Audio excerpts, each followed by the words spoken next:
So today's video is based on, I think, a really important theme in Macbeth, and that's loyalty. And within loyalty, I just want to think about Macbeth and Macduff. Okay, so Macduff is a symbol of loyalty, and the audience feel cleansed. They're a man so loyal to the natural order and so loyal to Scotland is able to get his revenge at the end.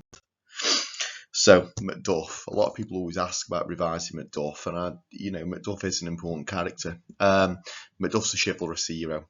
He's brave, he's loyal, he's a protector, he's diligent, and he protects Scotland. He's good and pure, and he's valiant and brave. Macduff's a representation of what is good and what is right. Okay, he doesn't change. He doesn't become bad like Macbeth. He's a bit like Banquo in this regard. He always stays good. Macduff acts as a foil to Macbeth. Basically, his kind of arch enemy. Macbeth turns bad once he becomes king, but Macduff's goodness always remains. By killing Macbeth at the end, Macduff becomes a symbol of heroism.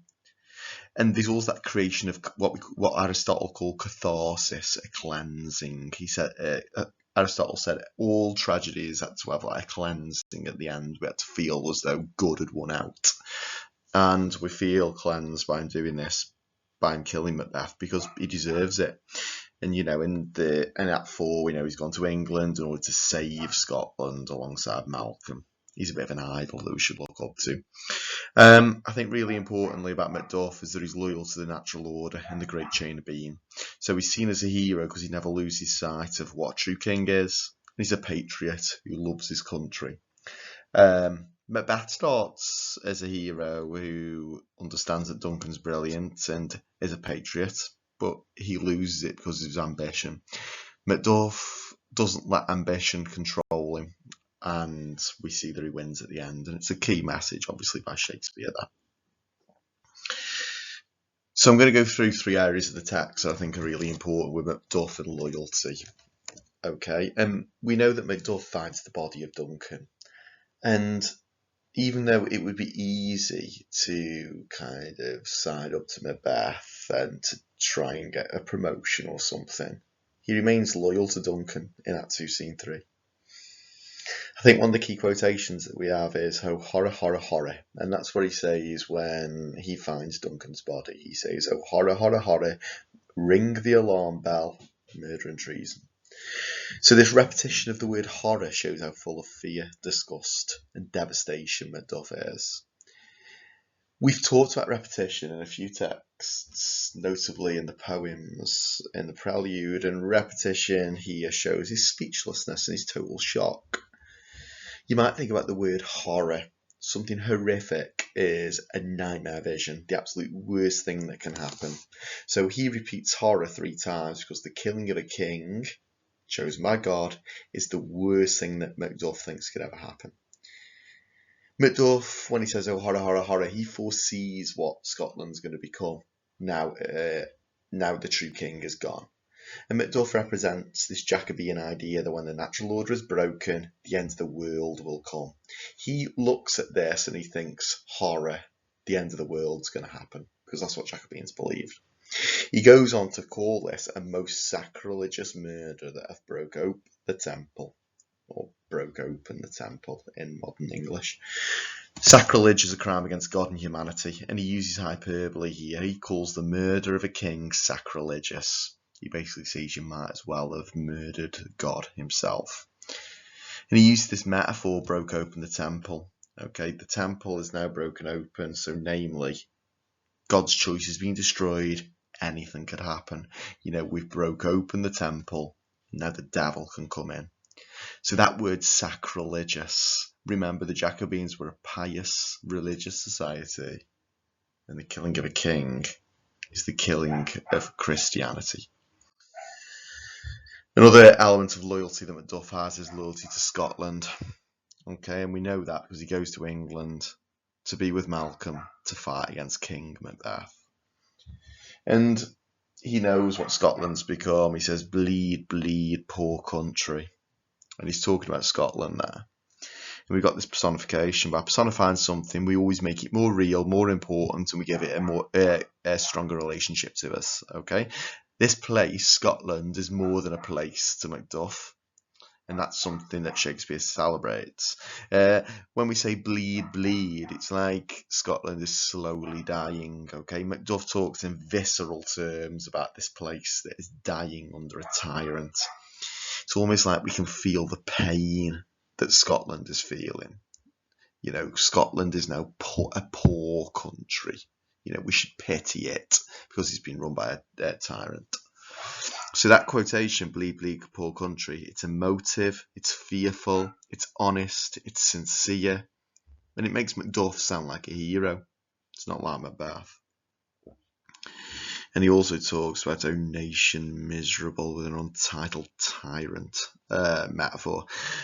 You know, we see this idea that Macduff's on the side of what is right. Okay, he looks at this country and he knows that the whole nation is miserable, and that kind of fires him on to try and defeat Macbeth.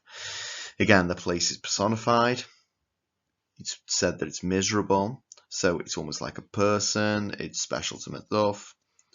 And he talks about untitled tyrant, somebody who doesn't deserve or belong to being a king. Okay, again, as an audience, we see this guy as a hero. He calls out things that have gone against the natural order. And we know that Macduff's loyal to his family, and we know that he's loyal to the natural order, so he gets his revenge on Macbeth at the end, and this creates catharsis. Macduff meets Macbeth. Macbeth's had his family killed by this point. And Macbeth says to him, "My soul is charged with the blood of thine already. So my soul is being powered up by your family's blood." A soul is our totality or our complete being, okay? A soul is what makes us. And Macbeth is saying that he's being powered up by the blood of Macduff's family. Macbeth sounds devilish. He antagonises, he mocks, he ridicules Macduff, who we're seen as a hero at this point. As an audience, we see that Macbeth's a character who's lost all sense of what's real and what's moral and what is decent at this point. And when Macbeth said this, we're forced to understand that Macduff's the hero of this piece and not Macbeth. Macbeth's a villain. We know that Macbeth's been told, "Beware Macduff," and that's because Macduff says he was from his mother's womb, untimely ripped. There's a sense of this, he's kind of been a magical being from the start. And, you know, Macbeth kills everybody in his wake, and the only person he's told to beware is Macduff. And when Macduff kills him, he says, "Turn hellhound." And that term creates catharsis. When Macduff kills the usurper, so the person who stepped into the shoes that he shouldn't have done, Macbeth, all's right with the world again. He calls Macbeth a hellhound. Okay, hellhound sounds monstrous. A hound could be anything. It could be any kind of breed, you know, it's non-specific. And that's what Macbeth is. He's a thing that could become anything. This quotation develops the sense that Macduff is the hero and Macbeth is the monster, okay? And I think the key message that we've got through the character of Macduff, loyalty and the natural order will always win out. So, just to end, you know, loyalty as a theme. If we're thinking about what loyalty is, Macbeth at the beginning is loyal to Scotland. He's a loyal hero.